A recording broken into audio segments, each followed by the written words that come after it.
ಇನ್ನು ಶ್ರೀಗಳಿಗೆ ಭಾರತ ರತ್ನ ಸಿಗಬೇಕು ಅಂತ ಚಿಕ್ಕಮಗಳೂರು ಜನತೆ ಕೂಡ ಧ್ವನಿಗೂಡಿಸಿದ್ದಾರೆ. ಸಿದ್ಧಗಂಗಾ ಶ್ರೀಗಳು ಲಕ್ಷಾಂತರ ಮಕ್ಕಳ ಬಾಳಿಗೆ ಬೆಳಕಾದವರು, ಲಕ್ಷಾಂತರ ಮಕ್ಕಳ ಪಾಲಿಗೆ ತ್ರಿವಿಧ ದಾಸೋಹಿಯಾದಂಥವರು. ಅವರಿಗೆ ಮರಣೋತ್ತರ ಪ್ರಶಸ್ತಿಯನ್ನು ನೀಡಲೇಬೇಕು ಅಂತ ಆಗ್ರಹಿಸಿದ್ದಾರೆ. T5 ಮಾಡ್ತಾ ಇರ್ತಕ್ಕಂಥ ಒಂದು ಅಭಿಯಾನ ಕೇಳ್ಪಟ್ಟೆ ನಾನು. ಉತ್ತಮವಾಗಿರ್ತಕ್ಕಂಥ ಅಭಿಯಾನ, ಯಾಕೆಂದರೆ ಈ ಥರದ ಅಭಿಯಾನಗಳು ಆಗಬೇಕು. ಕಾರಣ ಯಾಕೆ ಅಂತಂದರೆ, ನೀವು ಈ ರಾಜಕಾರಣಿಗಳನ್ನು ಈ ಭ್ರಷ್ಟ ವ್ಯವಸ್ಥೆಯನ್ನೇ ಎಚ್ಚರಿಸ್ತಕ್ಕಂಥ ಕೆಲಸ ಮಾಡ್ತಾಯಿದ್ದೀರಿ. ನಿಜಕ್ಕೂ ಕೂಡ ಇವತ್ತು ನ್ಯಾಯ ಸಲ್ಲಬೇಕಾಗಿರ್ತಕ್ಕಂಥದ್ದು ನಮ್ಮ ಸಿದ್ಧಗಂಗಾ ಶ್ರೀಗಳಿಗೆ. ಅವರಿಗೆ ಮರಣೋತ್ತರವಾಗಿರ್ತಕ್ಕಂಥ ಭಾರತ ರತ್ನ ಪ್ರಶಸ್ತಿಯನ್ನು ಕೊಡಬೇಕಾಗಿರ್ತಕ್ಕಂಥದ್ದು ರಾಜ್ಯ ಮತ್ತು ಕೇಂದ್ರ ಸರ್ಕಾರಗಳ ಎರಡೂ ಕರ್ತವ್ಯ. ಯಾಕೆಂದರೆ ಕೇಂದ್ರ ಸರ್ಕಾರದ ನಿರ್ಣಯ ತಗೊಳ್ಬೇಕಾಗಿರೋದ್ರಿಂದ ರಾಜ್ಯ ಸರ್ಕಾರದ ಶಿಫಾರಸು ಮಾಡಬೇಕು, ಅವ್ರಿಗೆ ಕೊಡಲೇಬೇಕು. ಕೊಟ್ಟರೆ ಇವತ್ತು ನಮ್ಮ ರಾಜ್ಯ ಸರ್ಕಾರ ಆಗಲಿ, ರಾಜ್ಯದ ಜನತೆ ಆಗಲಿ, ಇವತ್ತು ದೇಶದ ಜನತೆ ಆಗಲಿ, ಇವತ್ತು ಎರಡೂ ಸರ್ಕಾರಗಳಿಗೆ ಇವತ್ತು ಒಂದು ಧನ್ಯವಾದಗಳನ್ನು ಹೇಳಲಿಕ್ಕೆ ಇಷ್ಟಪಡ್ತಾರೆ. ಇವತ್ತು ಅವ್ರ ಸೇವೆ ಅನನ್ಯವಾಗಿರ್ತಕ್ಕಂಥದ್ದು. ಇವತ್ತು ಎಲ್ಲ ಕರ್ನಾಟಕದ ನಾನಾ ಭಾಗಗಳು, ದೇಶದ ನಾನಾ ಭಾಗಗಳಿಂದ ಅವರು ಇದನ್ನು ಎಲ್ಲ ಬಡ ವಿದ್ಯಾರ್ಥಿಗಳನ್ನೆಲ್ಲರೂ ಕೂಡ ಆ ಸಂಸ್ಥೆಗೆ ಸೇರಿಸ್ಕೊಂಡು ಅವ್ರಿಗೆ ವಿದ್ಯಾದಾನ ಮತ್ತು ಅನುದಾನವನ್ನು ಮಾಡಿದ್ದಾರೆ. ಅದು ಸ್ಮರಣೀಯವಾಗಿರ್ತಕ್ಕಂಥ ಕೆಲಸ. ಆ ಕೆಲಸವನ್ನು ಏನಾದರೂ ಕೂಡ ಇವತ್ತು ರಾಜ್ಯ ಮೋದಿ ಸರ್ಕಾರ ಆಗಿರ್ಬೋದು, ರಾಜ್ಯದ ಸಿದ್ದರಾಮಯ್ಯ ಸರ್ಕಾರ ಆಗಿರ್ಬೋದು, ಅದನ್ನು ಖಂಡಿತ ಮಾಡಿದರೆ ಈ ದೇಶ ಮತ್ತು ಈ ರಾಜ್ಯ ಎರಡೂ ಕೂಡ ಧನ್ಯ ಆಗ್ತದೆ ಅಂತ ನನ್ನ ಭಾವನೆ. ನೀವು ಕೂಡ ಏನು ಅಭಿಯಾನ ಮಾಡ್ತಾಯಿದ್ರಿ, ನಿಮಗೆಲ್ಲರಿಗೂ ಕೂಡ ಒಳ್ಳೆಯದಾಗ್ತದೆ.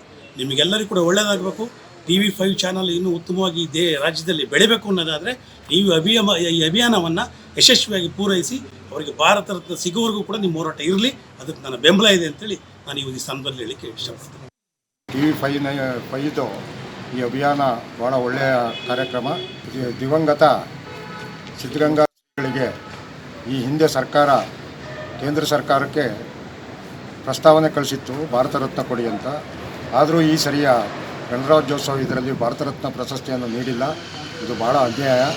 ಯಾಕೆ ಅಂತಂದರೆ, ಈ ರಾಜ್ಯದಲ್ಲಿ ಅಂಧ ಕಾಲದಲ್ಲಿ ವಿದ್ಯೆಗೆ ತೊಂದರೆ ಆದಂಥ ಕಾಲದಲ್ಲಿ ಲಕ್ಷಾಂತರ ಜನ, ಈ ರಾಜ್ಯದ ಲಕ್ಷಾಂತರ ಜನ ಜಾತಿ ಭೇದ ಮರೆತು ಅಲ್ಲಿ ಅಂಥ ಮಕ್ಕಳುಗಳಿಗೆ ವಿದ್ಯಾದಾನ ನೀಡಿದಂಥ ಸ್ವಾಮೀಜಿ, ನಡೆದಾಡುವ ದೇವರು, ಇವರಿಗೆ ಭಾರತ ರತ್ನ ಕೊಡಬೇಕಾಗಿತ್ತು. ಆದರೆ ಈ ಸರಿ ಕೊಟ್ಟಿಲ್ಲ. ಆದರೆ ಈ ಕೇಂದ್ರ ಸರ್ಕಾರ ಇನ್ನು ಮುಂದೆ ಆದರೂ ಅವರಿಗೆ ಮರಣೋತ್ತರ. TV5 ಚಾನಲ್ಗೆ ಸ್ವಾಗತ. ಸಿದ್ಧಗಂಗಾ ಶ್ರೀಗಳಿಗೆ ಮರಣೋತ್ತರ ಪ್ರಶಸ್ತಿ ಕೊಡಬೇಕಾಗಿದ್ದು ಮೋದಿಯವರ ಕರ್ತವ್ಯ. ಯಾಕೆಂದರೆ ಅವರು ನಡೆದಾಡುವ ದೇವರು ಅಂತಲೇ ಹೆಸರುವಾಸಿಯಾದವರು. ಮತ್ತು ಅವರು ಸುಮಾರು ಲಕ್ಷಾಂತರ ವಿದ್ಯಾರ್ಥಿಗಳು ರಾಯಚೂರು, ಉತ್ತರ ಕರ್ನಾಟಕ ಅತ್ಯಂತ ಬಡ ಕುಟುಂಬಗಳು ಬಂದು ಅಲ್ಲಿ ಅವರಿಗೆ ಒಳ್ಳೆಯ ವಿದ್ಯಾಭ್ಯಾಸವನ್ನು ಕೊಟ್ಟಿದ್ದಾರೆ. ಹಾಗಾಗಿ ಅವರಿಗೆ ಕೊಡಬೇಕು ಅಂತ ನಾನು ಈ ಮೂಲಕ ಕೇಳ್ಕೊಳ್ತೇನೆ. ಈ ಅಭಿಯಾನ ಮಾಡ್ತಿರೋದು ತುಂಬ ಒಳ್ಳೆಯದು. ಅವ್ರಿಗೆ ಕೊಡದಲ್ಲೇ ಈ ದೇಶದಲ್ಲಿ ಯಾರಿಗೂ ಕೊಡೋದು ತಪ್ಪು. ಅಷ್ಟು ವಿದ್ಯಾರ್ಥಿಗಳಲ್ಲಿ ಓದಿರೋದ್ರಿಂದ TV5 ಒಳ್ಳೆಯ ಕಾರ್ಯಕ್ರಮ ಮಾಡ್ತಾಯಿದೆ. ಇದಕ್ಕೆ ನಮ್ಮ ತುಂಬ ಸ್ವಾಗತವನ್ನು ನೀಡಿ.